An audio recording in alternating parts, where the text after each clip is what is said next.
I'm Charlotte McLeod with investingnews.com, and here today with me is Jim Wiederhold, Commodity Indices Product Manager at Bloomberg. Thank you so much for being here. Great to have you. Great to be here. Thank you for having me. Really good to be speaking with you. We've got definitely a lot to go into today, but I thought just because it's our first time speaking, if you could start with a quick introduction to yourself and your background in the commodities space. Sure thing. Yes. So I'm the Bloomberg Commodity Index Product Manager. I also cover digital assets, but my background is more of a commodity focus. Prior to Bloomberg, I was at another index provider for several years. And then prior to that, I've spent most of my career in the hedge fund industry at different macro funds before starting my career in the index space. And a lot of the macro trading ideas were commodity focused, and that tailored nicely into my current role in index. I always enjoy hearing about how people got into this sector, so thank you for sharing. Today, we're going to focus on your commodities outlook for 2026, but I wanted to begin with the Bloomberg Commodity Index rebalancing, which I've been seeing in headlines for the last couple of weeks or so. I believe at this point it's wrapped up. So it's been getting quite a bit of attention, and I was hoping for those who aren't familiar, if you could explain what it is, why it happens, and what that process looks like. Sure thing. So yeah, as part of that, I'm going to just step back and basically explain what the BCOM is for people to understand that it's the Bloomberg Commodity Index is the name, goes by BCOM, and it's a broad commodities benchmark that is made up of now, with the introduction of cocoa this year, 25 of the most traded and most significant commodities in the world. So it's a benchmark that market participants use as a way to gauge what's happening in the asset class, similar to other indices on the equity side and fixed income side. They look to BCOM for a similar approach. So this benchmark has been around for over almost 3 decades now, and so has a very long history. And it's made up of 4 pillars. The first being liquidity, second being economic significance, and then diversification, and finally continuity. So with the rebalance that you're referring to, this specifically looks mostly at the first 2 pillars of liquidity and economic significance. So every year this rebalance occurs in January during the roll period. And prior to that, at the end of the prior year, we do analysis on the underlying liquidity of every commodity futures market to determine which one should be weighted more or less. And in the initial weighting, that's 2/3 importance. And then the remaining 1/3 is based on economic significance, which is world production of each commodity. So we look at 5-year averages of every commodity. We look at the trading volumes, and we look at the world production, combine that to get to our target weights after we put in our diversifying caps and floors. And then we announce that at the end of the prior year. And then it goes into effect in January, which we're just coming out of right now. So this happens on a yearly basis. The index reconstitutes is the exact term, but it's also often referred to as rebalancing. And this is done on a yearly basis to make sure that the index still meets its objective as an exposure of commodities in the current environment. So as commodity markets change, this adapts, but in a slow manner, so that there's continuity from year to year. That's the 4th pillar. So we take all these steps. We have a lot of governance checks in place, and the index has stood the test of time so far, almost 3 decades of existence, and it is because of this methodology and how we approach making sure the index does what it's supposed to do. I think that's a great overview of the process that you go through. And just this current year, when I was reading about what was going to be happening, I think investors had a lot of questions about how prices for commodities, markets for commodities might be impacted by the current rebalancing, just because prices for so many commodities are so high right now. There were questions about, is there going to be volatility, etc. So what did we end up seeing? Is there anything you can say there? Yeah, there are a lot of news articles about there's going to be a significant drop in the weight of gold and silver because of the rebalancing, and we've seen gold and silver prices continue to make new highs. So the impact seems to be muted compared to the very significant demand across multiple different market participants who are chasing these prices now at this point. So yeah, it's the roll period. It's done so in a way that it's done over a 5-day period, which helps with the replicability of the index. So it goes over a 5-day period. So the weights change slowly, 20% each day, which is an attempt to make sure that it doesn't move markets. That's been pretty successful this year so far, despite all of the warnings from different reports, a couple of weeks ago.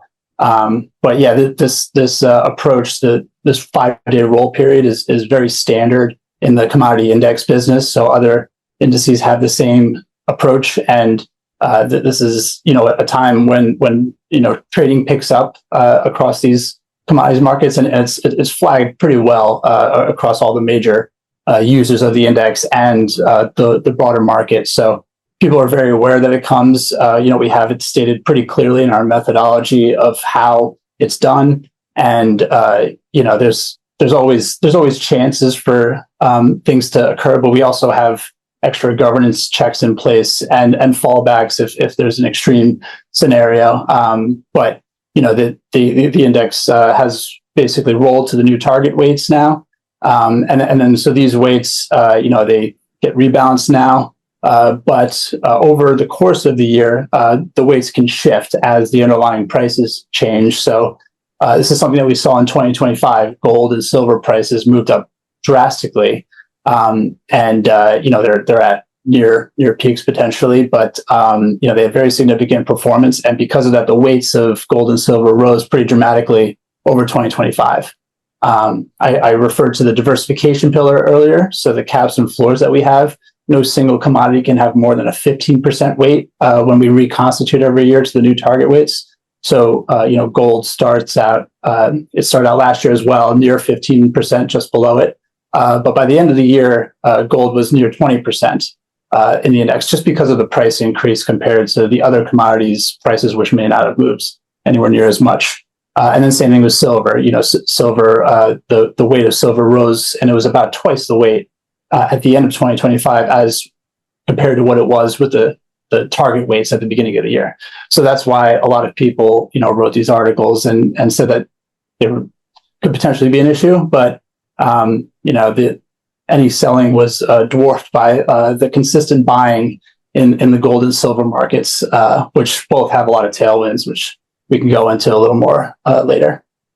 Yes, absolutely. I think this is a good lead into talking about your outlook for commodities for 2026. So you're talking about the strength in gold and silver prices, which absolutely has continued into this year. But in your report, looking forward to 2026, you mentioned that industrial metals could potentially unseat precious metals in the year to come. So I'm wondering what factors you are looking at that tell you this is something that we should be on the lookout for. Yeah. There's basically a piece of that is basically the significant outperformance of golds and the remaining precious metals over the last year.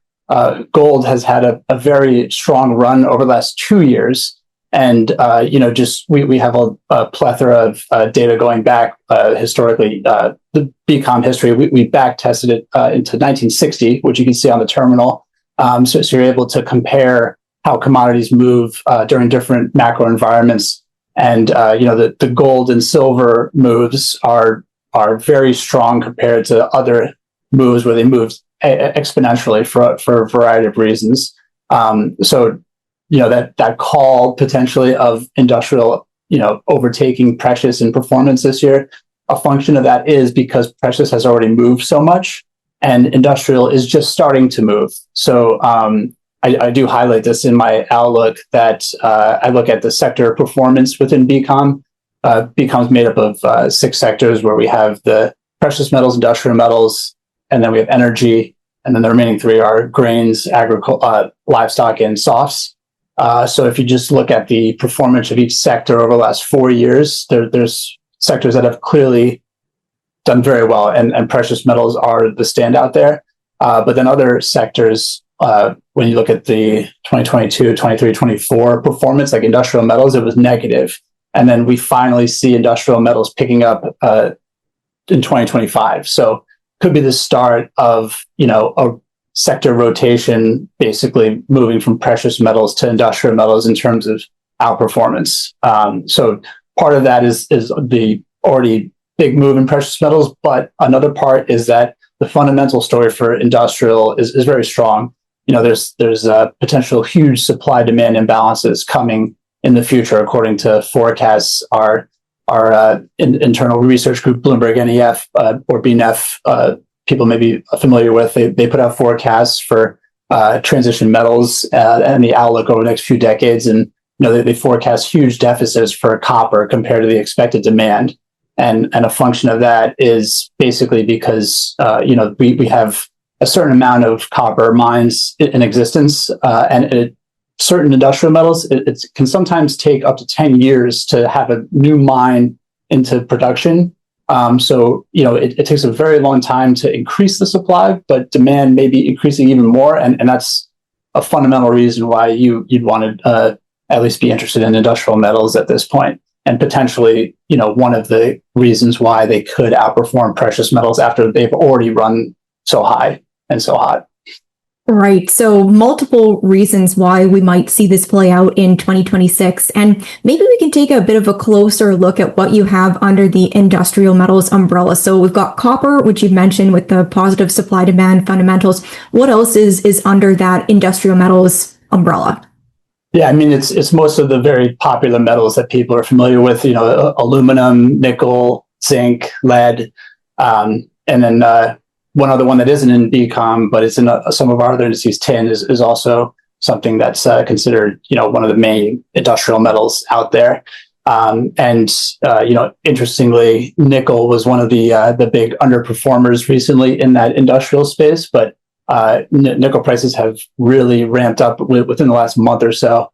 And, part of the reason is something that we see with other metals where a lot of supply is focused geographically in like key locations, certain countries. And, some countries, especially with what we saw with cobalt last year, that they're putting export bans and, quotas on the amount of metal that they can actually export. So that's something that we've seen throughout history, and Indonesia just did that with nickel. So that's part of the reason why those prices are starting to move after the underperformance. And aluminum is also on the rise as well. So we're starting to see a lot of these metals which have a lot of the energy transition demand that we're seeing, which is a big theme. All these metals play a part. So they all are pieces of, renewable energy technology, electric vehicles, wind turbines and solar panels. And, we're seeing demand still strong and pick up. And, that's a theme that's likely to continue to play out over the next few years and decades. Maybe we could touch on your broader economic outlook as well, because certainly for copper, maybe for the rest of the industrial metals as well, I tend to hear that we have to be aware of what's going on in the global economy in order to know what's coming for copper. It's Dr. Copper. It tells us about the health of the global economy. And if things are not looking so good, then that's a threat to the outlook for copper. And as I said, maybe the industrial metals broadly as well. So what are you seeing? What are you seeing there? Yeah, so it's actually very interesting that copper is making new all-time highs as gold is too. That doesn't always happen because you tend to see gold make new all-time highs when it's risk-off scenarios or a lot of uncertainty in the markets. And then copper makes new all-time highs. As you said, it is Dr. Copper. It's correlated to economic data points in terms of industrial growth and things like that. And it's interesting to see that where the world is kind of climbing this wall of worry, where copper is rising while gold is rising at the same time. And I do have this in my outlook that there's potential for a stagflationary environment this year if certain things play out. We've seen inflation cool over the last few years since the highs of in 2022, and that's a steady mean reversion trend that has continued even with the last inflation reading. Commodities tend to be very correlated. They have the highest inflation beta out of any asset class, so people tend to use commodities more generally as an inflation hedge in their portfolio. And industrial metals are the one sector that is one of the highest in terms of how sensitive it is to inflation. Energy tends to be the highest, most sensitive, but industrial metals are right there. And after we've seen this move lower in prices more generally, with inflation coming down, there's potential, depending on what happens with government regulations and things like that. We could be in an environment where inflation may have troughed, just because if you look back historically, I wrote about this in the 1960s and 70s. We had inflation spikes, and during those time periods, commodities were the best performing asset class, while the other asset classes suffered during certain periods. And there's a chart that you can easily do, overlay 1960s inflation and 1970s, have that chart versus what has happened from 2010 until now. And it's strikingly similar. It's like eerily similar, because there was a period, just like in the 2010s, very low inflation for a very long time. Then we saw a dramatic spike, and things have cooled off now. The same thing happened in the 1960s and 70s. So we had a spike, things cooled off, but then inflation spiked to twice as high as the prior peak. So that's something to really, it's happened in history. So it's something you have to factor in. And if we are going to move into this stagflationary environment, commodities are one of the asset classes that tend to perform very well during those economic periods. And just to go back to precious metals a little bit more specifically, gold and silver. So they could, as you've been talking about, take a backseat to the industrial metals in 2026. But what do you see coming if we look at those metals? Are they going to keep going up just a little bit less, or what are you thinking there? I mean, I don't forecast commodity prices anymore, or try to make any money off of it. But we basically just provide the benchmark. But historically, whenever you have such an exponential move higher in gold and silver, there's tend to be a cooling off period. So there's definitely potential for consolidation after the move. You do see consolidation most recently over the last few years, over month to few month period after new highs are made.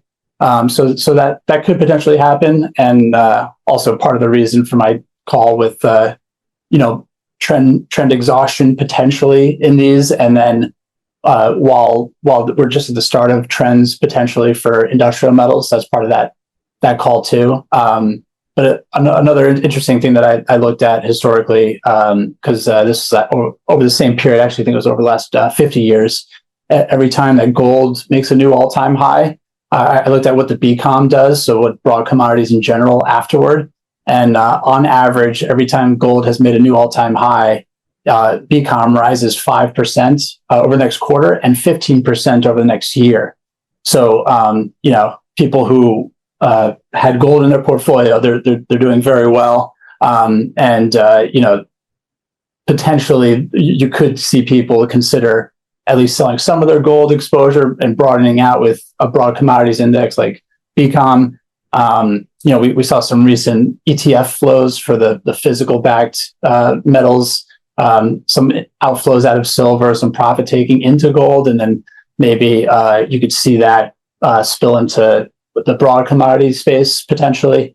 Another interesting thing that happened last year, because we also we look at flows across different investment products, and it was a very strong year for commodity ETFs overall, and most of that was gold, the physical metals. There was a lot of interest and inflows, and there was over 100 billion of inflows into those ETFs, while there was only half as much into crypto. So the year prior, 2024, was like when we saw big inflows into crypto ETFs and not necessarily in commodities. And then that has turned its head. And it seems like now is everyone is starting to at least consider commodities again.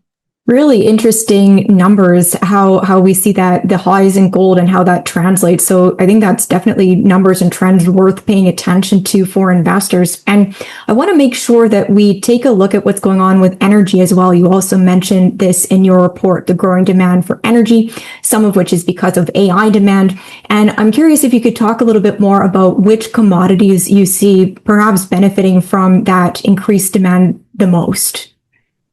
Yeah, I mean, any of the commodities that go into generating the power is something that could potentially see a pickup in demand.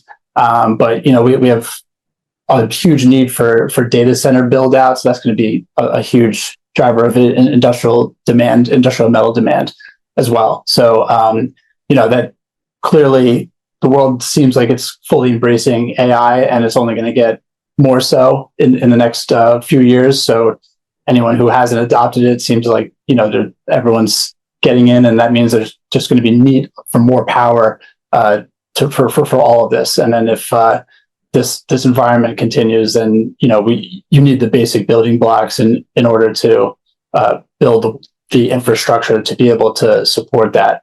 So that's going to be another underlying tailwind structural bid for commodities that go into the build out of these data structures, like the chips, the rare earth metals as well.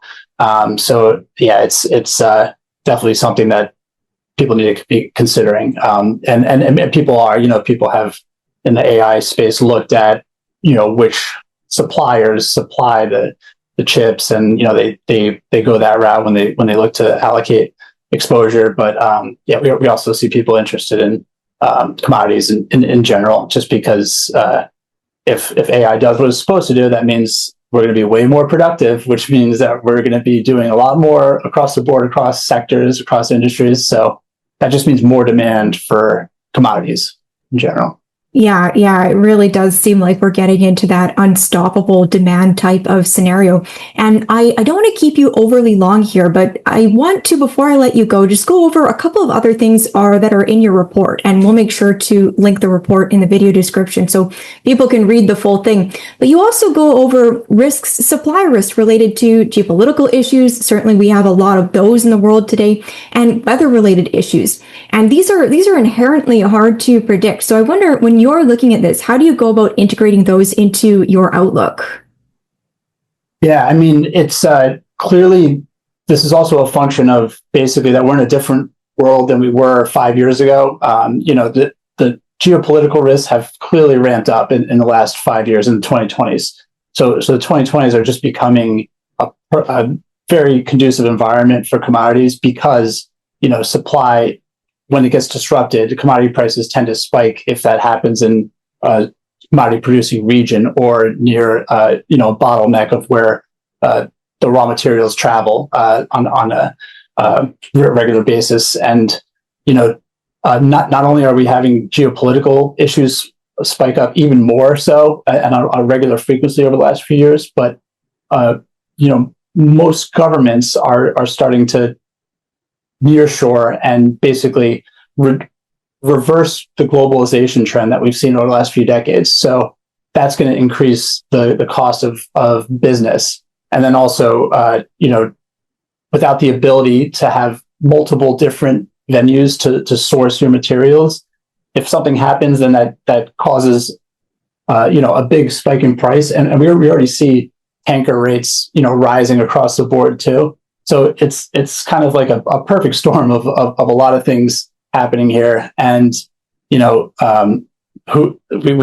seen a lot of things recently on the geopolitical front that we've never seen, that are unprecedented. I'm not going to go into detail on all of them, but basically, a lot of these things are happening because countries are needing to source critical minerals and metals and commodities. So that's going to be clearly a big focus of at least the U.S. administration and other countries as well. So I don't see that ending anytime soon. Yeah, for sure. Too many of these events to mention for the scope of this conversation, but we can see how it all relates back to commodities. I think that's a great place for us to wrap up, unless you had any final thoughts that you would leave people with heading into 2026. No, I think that was great. Yeah, just wanted to highlight, as we talked about, commodities used for inflation hedging typically, but also as a diversifier. So, they're uncorrelated to other asset classes. And, if people are concerned about the run up in valuations and equities, now is a time where people probably start considering it if they haven't already. And that's very, very conducive macro environment overall for all the things that we said. And then, you can also read my outlook as well to go into more detail. Yes, highly recommend reading the full version. And thank you so much for coming on to go through it with us. This was great. Yeah, thank you for having me. Really appreciate it. Of course. And once again, I'm Charlotte McLeod with investingnews.com, and this is Jim Wiederhold with Bloomberg. Thank you for watching. If you like this video, make sure you hit the like button and subscribe to our channel. We'd also love to hear your thoughts, so leave us a comment below.